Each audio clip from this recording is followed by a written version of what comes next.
Well, good morning, everyone. It is so good to see you today. I'm so excited that you've joined us for daily devotions through Redeeming Life Fellowship. If we haven't met before, my name's Dan. I'm a teaching pastor here, and it's just a wonderful thing that we get to sit down and study God's Word together and learn and live and grow in Him. So if you haven't figured out already or don't know, we follow a reading plan, the Revive School reading plan, here at Redeeming Life, which has been leading us through the prophet Isaiah, and is meaning that we're going to focus today on chapters 37 through 38, which of all prophetic literature, chapter 37 is probably among one of my favorites, and for good reason, because it so effectively demonstrates God's act of deliverance in human history on behalf of his people. And not only that, but that God doesn't just simply deliver his people and rescue them, but that in the process, he transforms them. And I think that there's hints of that Isaiah leaves for us in the text that I want us to try and point out that help us get a picture about what God is doing. And so, if you haven't, I actually encourage you to read chapters 37 through 38. Pause if you need to read through those. But also, perhaps, if you haven't read chapter 36, it's important to start there because that affords the background for the rest of the drama that's unfolding in chapters 37 and 38, and indeed to chapter 39, actually. So if you haven't, Glenn, Bryce, Faith, Beth, Bree, Tom, B, pause, look at those. David, I'm watching you too. Go ahead and pause and read through those, and we'll make a few observations and then draw on a specific point. So one of the things that you might have noticed is that beginning in chapter 36, the literary form that Isaiah has been employing up until this point has been prophetic oracles to this nation, to this people, to that city, to that territory, to this empire, to that empire, woes of judgment and doom and oracles of salvation and hope for restoration have been just all over the place. But that this has suddenly shifted from prophetic oracle to a historical narrative, where Isaiah, it's like instead of just hearing what it is that God is saying through these prophetic oracles, wants to situate us, the audience, inside the historical narrative of what's happening, to see, as it were, the view or the vantage point from inside the city of Jerusalem that is being besieged and is ready to be overthrown, sacked, taken by the king of Assyria, the Assyrian Empire that has been looming in the horizon down from the north and is ready to take the city of Jerusalem and to claim the kingdom of Judah for its own. Because that's important, that Isaiah, as he's writing this, knows that it's important to see especially the historical context about what's happening, because it demonstrates indeed the point that he's been intending to reinforce again and again, that God is indeed sovereign over all of his creation. In that because he is sovereign over creation, that means we can trust our lives to him. So let's focus on chapter 37 and begin reading in verse 1. And let's note this. This is, we're going to focus on verses 1, I believe, through 4. Is that right? Yes, 1 through 4. And it says this. When King Hezekiah heard this, that is the taunts of the Assyrian commander who is defying the living God, the God of Israel, it says, when King Hezekiah heard this, a report from his emissaries, He tore his clothes and put on sackcloth and went into the temple of the Lord. So at this point, tearing his clothes, putting on sackcloth, King Hezekiah is at a very, very, very low state. And he set Eliakim, the palace administrator, Shebna, the secretary, and the leading priests, all wearing sackcloth, to the prophet Isaiah, son of Amoz. They told him, "This is what Hezekiah says.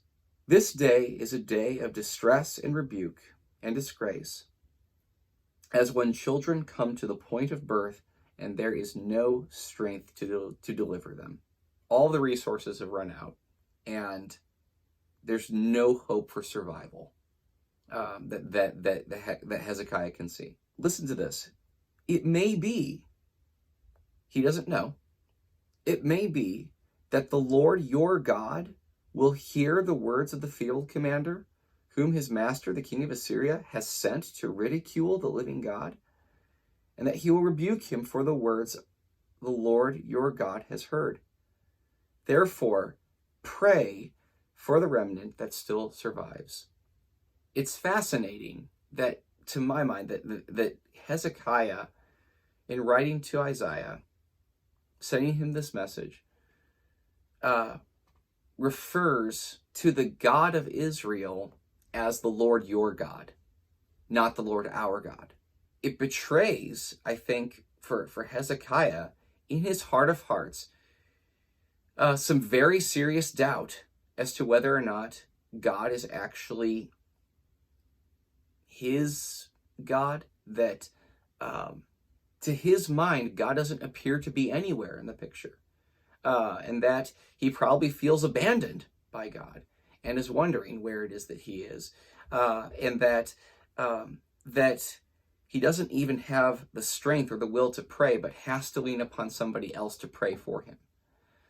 I've never been certainly besieged by an empire of Assyria, but I think I felt that sometimes, where I don't know where to turn, and God just appears to be silent and absent, and I just don't know what to do. Let's continue, jumping to verse 14, and this is after Isaiah sends word to Hezekiah and says, Assyria is not going to overtake Jerusalem. He says, listen, these underlings of Assyria have blasphemed me. I'm going to put a spirit in the king of Assyria, Sennacherib, when he hears a certain report that he's going to return to his own country and he's going to be cut by the sword, which would happen 20 years later, in fact. Sennacherib doubles down and sends another report to Hezekiah and saying, don't rely on Egypt and think that they're going to deliver you. This city is going to be mine. I'm going to overtake it because your gods are not powerful enough to save you. And so Hezekiah receives this word from Sennacherib. And what does he do now? Instead of asking somebody else to pray on his behalf, look at what he does.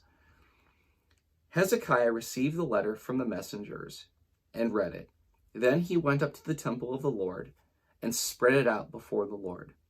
And Hezekiah prayed to the Lord, O Lord Almighty, God of Israel, enthroned between the cherubim, you alone are God over all the kingdoms of the earth.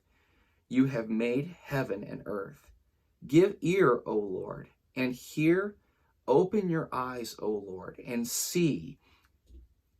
Listen to all the words that Sennacherib has sent to insult the living God. Do you see how the tone as Hezekiah has changed, where somehow he's shifted from doubt and despondency, depression, desperation, or moving from that to desperation, rather, where he's exercising trust in calling out to God, to the Lord, through prayer. And it says, it is true, he continues, O Lord, that the Assyrian kings have laid waste all these people and their lands. They have thrown their gods into the fire and destroyed them. For they were not gods, but only wood and stone fashioned by human hands. Now, O Lord, our God, deliver us from his hand, so that all kingdoms on earth may know that you alone, O Lord, our God, excuse me. So isn't that strange how in the midst of the circumstances where death and destruction, captivity, and loss of all hope, that's kind of circumstance has actually wrought change in transformation and active faith in Hezekiah, who at one point, against the threat of invasion, has pushed him back into a cloud of darkness, where he has to refer to Isaiah and saying, you pray to the Lord your God. He's not my God. He's your God. And that now, against this hopeless situation, that Hezekiah is becoming a new man, because he recognizes that the Lord isn't just the Lord, the God of Isaiah. He's the Lord, our God. And that he is exercising living trust, active faith, in knowing that unless God does something, everybody's going to get washed away. There's no hope that he has to hang on. Hezekiah indeed can face these types of trials because he knows that God is who he said he is, and that he can trust him with his very life, and that he's exercising trust through prayer, because he sees what it is that Isaiah has been saying all along, that this God alone is indeed God over all creation, and all the other idols are shams, and that he calls upon God for his deliverance, not simply just to save his own skin, but that the nations themselves will recognize that God indeed has the power to not only rescue, but to transform his people. And this is indeed what happened. Why I think that's important for us today is that oftentimes it's the moments of our deepest and darkest despair where I question whether or not God is around. That it's through those moments that God is actually shaping in me and cultivating trust to lean upon him. That I would not learn to trust God in that way or to that degree unless he would lead me, as it were, through the very shadow of death. That even as I'm walking through there, that I would fear no evil because God is with me. As indeed God was with Hezekiah. And so, and I think leading into chapter 38, and we'll close with this, where Hezekiah is facing an illness, Isaiah prophesies that Hezekiah is going to die, and then Hezekiah turns his eyes towards the Lord, and that God, in his grace, grants Hezekiah more life.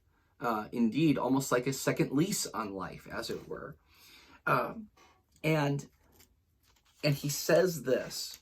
This is Isaiah chapter 38, verse 15. It says, "But what can I say? He has spoken to me," that's God, "and he himself has done this. I will walk humbly all my years because of this anguish of my soul. Lord, by such things men live, and my spirit finds life in them too.